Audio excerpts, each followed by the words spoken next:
What's going on, everybody? I wanted to bring you a video recap on how I won the West Coast Championship. I want to break down what I went into practice looking for, what didn't work, and what led to me eventually finding what I did to win the tournament. I did win the Yakka Bass Chris Laird Memorial Tournament that same weekend as well. Killer 3 days anyways of tournament fishing, my best 3 tournament days ever. I went into practice looking for a summer pattern. Usually Clear Lake this time of year is hot, it's over 100 degrees, and you know, they're pushing up in grass, pushing up in shade, cover, deeper water type of deal. It's a full-blown summer pattern. But that's not exactly what I found. Spent the first day and a half on the north side of the lake, launched at Lucerne in the state park, and was looking for grass mats, offshore grass mats. But that's not the pattern that was for me anyways, at least. I found fish in grass, but it was super inconsistent. I was catching them just here and there, and didn't feel very confident for the tournament anyways. So I left the north side and started fishing south. On rocks, tules, docks, anything on that south side, just looking for a pattern. It was Wednesday morning, first couple hours in, I found the area that I wanted to fish. I didn't know it at that time that I was going to end up back there because I still had a full day and a half essentially to fish, the rest of Wednesday and Thursday to finish fishing. So I went into Thursday looking to, one, confirm the pattern, and two, maybe find a hidden gem in a different part of the lake that I didn't have a lot of confidence in or haven't ever really caught them that good before. So we started fishing shallow rock, and sure enough, fish were pushing up again. And the same type of scenario, pushing bait up right up on the bank, and they were eating any moving bait. It felt like, you know, swim baits, underspins, chatterbaits, squarebill crankbaits. The squarebill was my #1 producer. I did catch some fish throwing a hover rig and just shaking it off the bank, pretty much throwing it like a little swim bait as you just cast it up on the bank and pull it off. So that confirmed the pattern right there, but I didn't have a bag good enough to say I need to come back here to the tournament. I had about 85 inches. Once the sun got up, about 9, 10 o'clock, I pulled off into some steeper banks that had docks on them and found some fish suspended under those docks.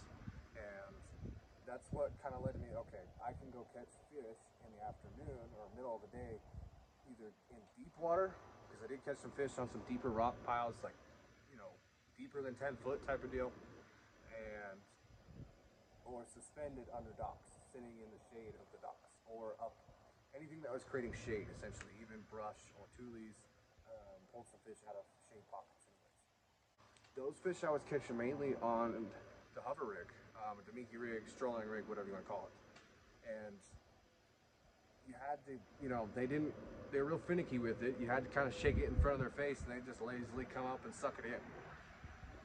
It was a cool bite though to watch them on active target come up and eat it anyways. But that tournament, that pattern in the afternoon didn't really play for me so much because the area I was in was super windy all day, like 10-15 miles an hour all day. So going into tournament day 1, Friday, for the West Coast Championship, I didn't have a solid game plan. I just knew there was good fish in the area and I just had to go fishing. I started on a rock pile that's not totally way far off the bank, but it is an offshore rock pile per se. Didn't catch a fish for the first 30 minutes, even though I could see them on my active target, but they weren't eating essentially. So I moved, my game plan from there was to move shallow and run a rock bank. And that's exactly what we did. Little did I know, that first cast that I made up on that rock bank was the spot that I sat the next 2 days and essentially the rest of the tournament. Not entirely, but pretty much. I sat right where I made that cast essentially for the next hour and a half, 2 hours, and filled a 94-inch limit. Super stoked at this point because I mean I got a good bag, but wanted to upgrade still. I hadn't submitted my fish or even looked at the leaderboard at this point, but I'm just like, I didn't want to catch a bigger bag. You know, it's tournament time and we still got half the day left essentially. So I decided to move out to some deeper rock piles about 9:30 to see if I could catch the end of that bite window, that morning bite. And I don't know if I did or if I just got a couple fish to react, but these were the 2 fish that pushed me over 100 inches for the day. Pulled up on this hump, some rock on top of it, and tried dragging a jig through it and everything, and didn't get these fish to eat. Could see them roaming around on active target on top of it, so I knew there was fish there. And pulled out a deep crankbait. Figured, you know what the heck, maybe I can get them to chase and react to it, because that's how they were eating up shallow. About 10 casts in, I felt a little tick about halfway back to the boat. I didn't know what it was. It could have been, you know, bouncing off a rock or something, but it felt different than that. What I think it was is this fish following it in, and she slapped at it and didn't get the hooks. About 10 feet, 10, 15 feet from the boat, for whatever reason, my brain told me to stop the crankbait and just see if there's a fish following it that's going to eat it. Instinctively, that was the fish, my big fish of the day. And yeah, she smashed that crankbait, just followed it all the way to the boat essentially, and just hit it right next to the boat. I didn't see her because the water clarity was only like a foot. Unfortunately, that'd have been super cool, but did get that fish in the boat, and that was my 22 incher, my big fish on day one. That pushed me up to about 98 inches. Could see these fish roaming around. I'm like, man, if all these fish are of this quality, we're gonna break 100 inches. You know, or that was my thought. I'm like, I want to break 100. I'm so close. So I pulled out the hover rig because I couldn't get them to eat. I couldn't get any others to eat on a crankbait, or I just didn't give them enough time. Pulled out the hover rig and trying to essentially scope these fish out, looking at them. I watched one pop up on the top of a big boulder, and she was almost like a beacon sitting on top of the rock. And I had to get super close to these fish to get my cast lined up, or I'd make too long of a cast and the wind would blow my bait off, and I wouldn't be able to get the cast lined up perfectly to essentially shake that minnow right over that fish's head. But somehow we got it all lined up and got this fish to start following my bait at the same time I started to drift off the spot because the wind was pushing me. She followed me shaking that minnow for about 20 feet before she ate it, and that was my 20 and a half. That filled my 101 3/4 inch limit for day one. From there, I didn't know what to do. I just caught my biggest bag I've ever caught, and didn't want to pressure these fish, thinking tournament strategies. So I kind of just ran around the area looking for more bites that I and maybe would get an upgrade, but I was happy where I was at going into day two. That essentially wraps it up because I only caught like 3 more fish the rest of the day. But I think it helped me for day two because I didn't pressure those fish. Went back to that spot. I caught my limit on in the morning on day one, and my first 3 fish were over 20 inches. I caught a 20 on like the 3rd cast in, caught a 22 on the next cast after my 22 1/4 on the next cast after I released that 20 incher, and then didn't get any more bites on that square bill for a minute, so I picked up the underspin and picked up a 20 incher on first cast with that. I was like, are we just gonna fill another 100-inch bag in like the first 5 fish I catch? That's what I was thinking. I was like, dang, this is starting off really good. But that didn't happen. I filled out a limit with some 16, 17 inchers for the last 2 fish, then I had to start upgrading. I had, I think, like a 17 and a 17 and a half on the board. It took a while. I was picking off fish here and there, bites started to slow down, but I still wanted to give it time because I knew there was big fish around. Eventually picked off on a chatterbait, another 20 incher, and that put me right at 100 inches for the day, I believe. Not sure exactly. Ran out to a different rock pile than day one, kind of in a similar area, and was fishing around it. And right before I left, I'm like, you know what, I gotta run my crankbait down the side of this thing because I could see fish roaming around a little bit deeper, and they weren't really pushing up on top of it.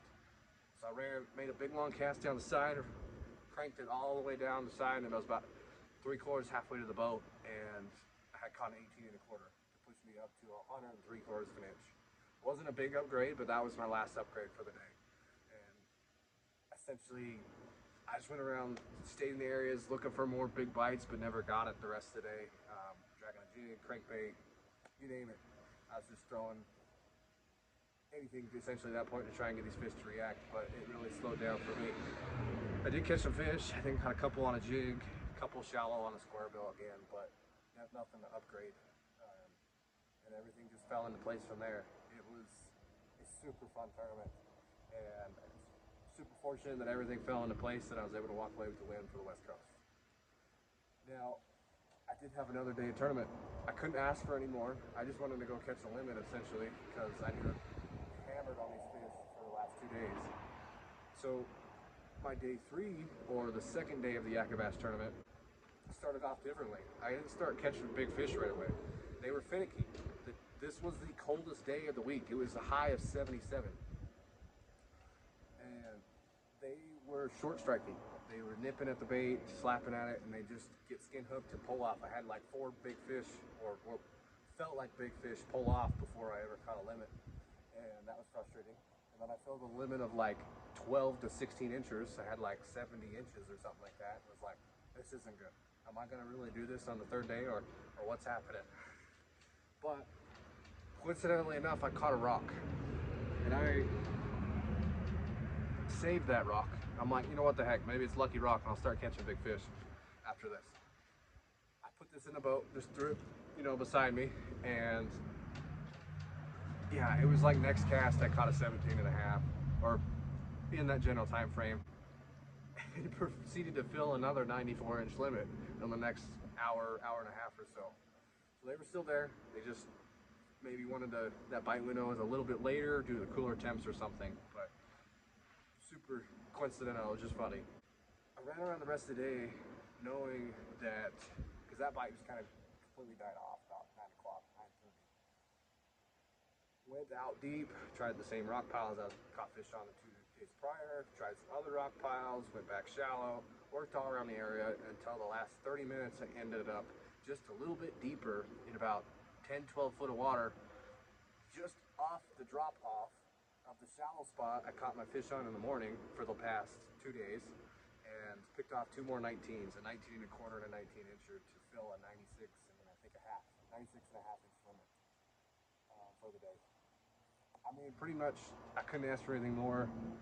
Only difference between day 1 and day 2 and the 3rd day was my bag was filled with 19 inchers instead of 20 inchers. Again, super fortunate for everything, how everything worked out. Get into a little bit of the baits I was throwing. Let me talk a little bit about square bill. I was throwing a Lucky Craft 1.5, similar to this guy right here. Not that specific color, but I'll show you that in just a second. Throwing that on a 7'3". What is this? 7'3", medium, moderate fast. That's a hybrid rod, so it's composite and glass mixed, kind of specifically designed for cranking. Love the rod. It's a custom built rod by a friend. It's the only rod I don't throw that's not 6-gill. That is a 6-gill fishing reel with 10-pound Seaguar and VizX. You might think I'm crazy but it was working, so I didn't change it. I didn't really lose any fish for breaking off. But this crankbait, I broke it on that 3rd day. I don't know if you can see how beat up it is, but I broke the bilb after banging it off of so many rocks. Like, that hook slightly bent out. Maybe see that there, all the chips in the paint, maybe some of the teeth marks on it, but that's the square bill I was using that produced about 75–80% of my fish that were in my limit and just overall. Did pick up a couple fish, especially on that 3rd day, on the 2nd day of the Yakka Bass tournament, and a couple during the first 2 days during the West Coast on a chatterbait. This is a jackhammer, 6-gill, 7'2" medium heavy power chopper series rod. This is a specific, technique-specific rod for chatterbait spinnerbaits. Amazing rod. I love it. I can't change now. With a 8-to-1 gear ratio reel with 17-pound fluorocarbon. For me, that 8-to-1 gear ratio reel allows me to get that bait to move a little bit quicker with real turns of the handle, and I can get it to dart and hunt a little bit easier, essentially. Did pick up a couple fish on an underspin, just a 3.8 Kitech with a little underspin blade. This is, again, 17-pound Seaguar fluorocarbon with the 6-gill rod and reel. Now, what I did when that morning bite slowed down towards the afternoon, middle of the day, I picked up a deep crankbait because I knew fish were pulling off, and I pulled out a jig to drag shallow, as well as that hover rig for that bite that I found in practice. I only got one on the hover rig in the tournament, which was that 20 and a half, which was a huge help. I mean, it pushed me over 100 inches on day 1.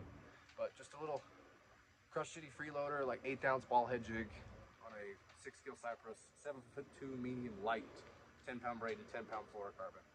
With the medium light rod instead of a medium, even though this can be done on a medium, and it's probably even a better rod for it, because you get a little bit more power to set the hook. But I went with the medium light for sensitivity. I was in open water, I got braid. I didn't really need a ton of hook setting power, but I did, want to make sure I was leaning into those fish good when I set the hook. That 7'2" rod really helped with that, having that little extra length, plus the braid, and the medium light helped with sensitivity, throwing this lighter head.